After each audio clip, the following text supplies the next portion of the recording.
ఇక దీనితో పాటుగా కాంగ్రెస్ పార్టీ ఏవైతే 4 హామీలను పథకాలను ప్రకటించిందో అప్పటి నుండి గందరగోళం నెలకొంది.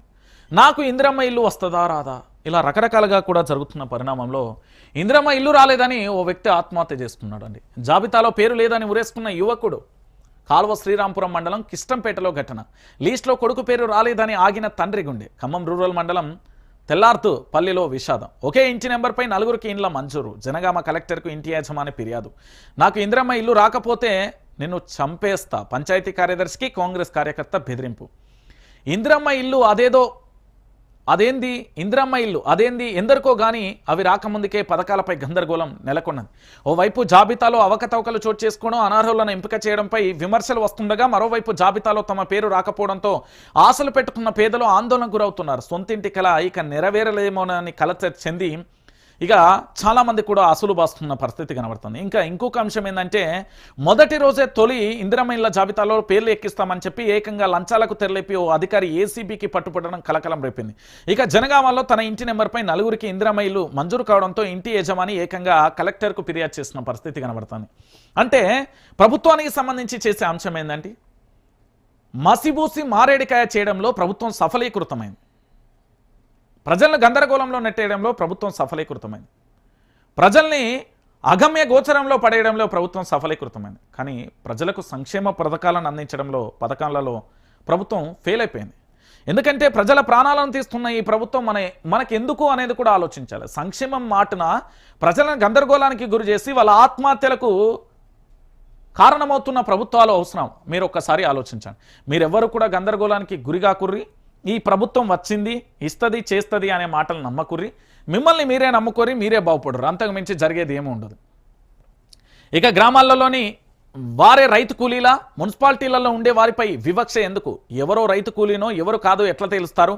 29 మున్సిపాలిటీలలో 8 లక్షల మంది కూలీలు 4 వారాలలో తగిన నిర్ణయం తీసుకోవాలి. ఇందిరమ్మ ఆత్మీయ భరోసాపై హైకోర్టు ఆదేశం అంటూ కూడా చెప్పిన పరిస్థితి కనబడుతుంది. అంటే మున్సిపాలిటీలలో ఉండేవారు కార్మికులు కారా, వాళ్ళు కూలీలు కాదా? ఇందిరమ్మ ఆత్మీయ భరోసా పథకం అమలు తీరుపై ప్రజా ప్రయోజనాల వ్యాజ్యం చేపట్టిన హైకోర్టు మున్సిపాలిటీలలోని రైతు కూలీలకు ఇందిరమ్మ ఆత్మీయ భరోసా పథకాన్ని ఎందుకు వర్తింపజేయరంటూ కూడా అడిగిన పరిస్థితి కనబడుతుంది. నిజంగా కూడా గ్రామాలలో వ్యవసాయం కూలీలు చేస్తేనే కూలీలు అంటారు, రైతు కూలీలు అంటారు. అంటే వ్యవసాయ పంటల కోసం. మరి ఇక్కడ పనిచేస్తున్న కూలీలను అడ్డ మీద కూలీలు అని చెప్పే పరిస్థితి వస్తుంది. ఇక్కడ గదే పొట్టకుటి కోసం పని చేస్తారు, అక్కడ గదే పొట్టకుటి కోసం. ఈ డిఫరెన్స్ ఏంది అంటూ రకరకాలుగా కూడా ప్రభుత్వం చెప్పిన అంశాలకు ఎక్కడ కూడా హైకోర్టు సంతృప్తి చెందక వాళ్ళకి ఆదేశాలు ఇచ్చి పడేస్తున్నాం. పల్లి ధరపై లొల్లి, మద్ద ధరపై బగ్గుమన్న అన్నదాతలు. ఒకే రోజులోనే ధర 3000 తగ్గడంపై ఆగ్రహం. అచ్చంపేట మార్కెట్లో ఫర్నిచర్ ధ్వంసం. సెక్రటరియట్తో పాటు చైర్మన్ భర్తపై కూడా దాడి అంటూ కూడా చూడవచ్చు. అచ్చంపేట మార్కెట్ కార్యాలయంపై రైతులు జరిపిన దాడిలో అంగి చిరిగిన మార్కెట్ కమిటీ చైర్మన్ భర్త, ధ్వంసమైన ఆఫీస్ ఫర్నిచర్ అంటూ కూడా చెప్పిన పరిస్థితి కనబడుతుంది. పల్లి ధరలు ఎట్లా అంటే ఇక్కడ మార్కెట్లో దళారీ వ్యవస్థకు వీళ్ళకు కుమ్మక్కైపోతారండి. కుమ్మక్కైపోతే 100 రూపాయలు తగ్గిందంటే ఒక న్యాయం, 500 అంటే ఇంకొక న్యాయం, 1000, 2000, 3000 ఒకటే రోజులో 3000 తగ్గితే ఏమవుతుంది? ఇలాంటి పరిస్థితులే ఎదుర్కోవాల్సి వస్తుంది. ఇంకేముంటుందని? అంతకుమించి ఏముండదు కదా. ఇక మహారాష్ట్రలో జీబీఎస్ కలకలం. సోలాపూర్లో ఒకరు మృత్యువాత, పూణేలో 100కు పైగా కేసులు, వెంటిలేటర్పై 16 మంది అంటూ కూడా చెప్పిన పరిస్థితి. ఇక మీ అందరికీ తెలుసు కదా గులెన్ బారే సిండ్రోమ్ అంటే జీబీఎస్ అనే కేసులు పెరిగిపోతున్నాయి. దీంతో మన పూణేలో తొలి మరణం మొదలైంది. దాదాపుగా 101 మంది దీని మీద పూర్తి స్థాయిలో కూడా ఏంది అంటే సంఖ్య పెరిగింది. ఇందులో 28 మంది సీరియస్గా ఉన్నట్లుగా తెలుస్తుంది. చాలా జాగ్రత్తగా ఉండండి. మళ్ళొకసారి ఏంది అంటే కరోనా సమయంలో ఎదుర్కొన్న ఇబ్బందులు మళ్ళీ ఎదుర్కోకుండా చూసుకోండి. ఇక దీంతో పాటుగా మరో అంశం, కాళేశ్వరంపై ఆరోపణలకు ఆధారాలేవి?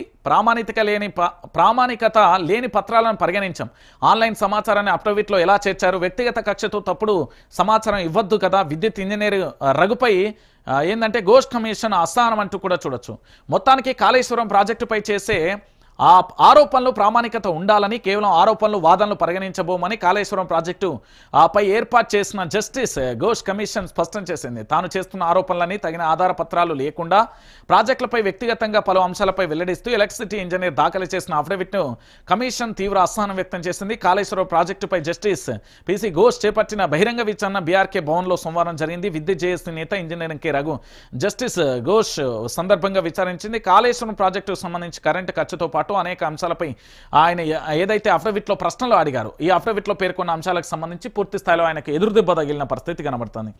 అంటే పూర్తి స్థాయిలో కూడా జరిగే అంశాలు జరుగుతున్న పరిణామాలు కూడా మనం చూస్తున్న పరిస్థితి కనబడుతుంది. ఇక దాంతోపాటుగా ఇంకొక అంశం ఏంటంటే రాత్రిపూట మీ పిల్లలను కనుక సినిమాలకు తీసుకెళ్తే తల్లిదండ్రులు జర తస్మత్ జాగ్రత్త, రాత్రివేళ సినిమాలకు మైనర్లను అనుమతించదు అభిప్రాయపడిన హైకోర్టు ధర్మాసనం ప్రభుత్వం తగిన నిర్ణయం తీసుకోవాలంటూ కూడా సూచన చేసిన పరిస్థితి కనబడుతుంది. మైనర్లను 11 తర్వాత సినిమా హాళ్లలో తీసుకెళ్తే మాత్రం చట్టపరమైన చర్యలు సినిమా యజమానులతో పాటు తీసుకెళ్లే వారిపై కూడా చర్యలు తీసుకునే అవకాశాలు కూడా కనబడుతున్నాయంటూ కూడా చెప్పిన పరిస్థితి కనబడుతుంది. నేనేమంటున్నానంటే తెలంగాణ ప్రాంత బిడ్డలారా, మీరందరూ కూడా ఒకసారి ఆలోచించండి. ఇక్కడ కనబడుతున్న వైఆర్టీవీ తెలుగు న్యూస్ ఛానల్కి సంబంధించి ప్రతి ఒక్కరు కూడా ఇక్కడ లైక్ చేయండి, సబ్స్క్రైబ్ చేయండి. ఎందుకంటే తెలంగాణ రాష్ట్ర రాజకీయాలలో జరుగుతున్న చిత్ర విచిత్రమైన అంశాలు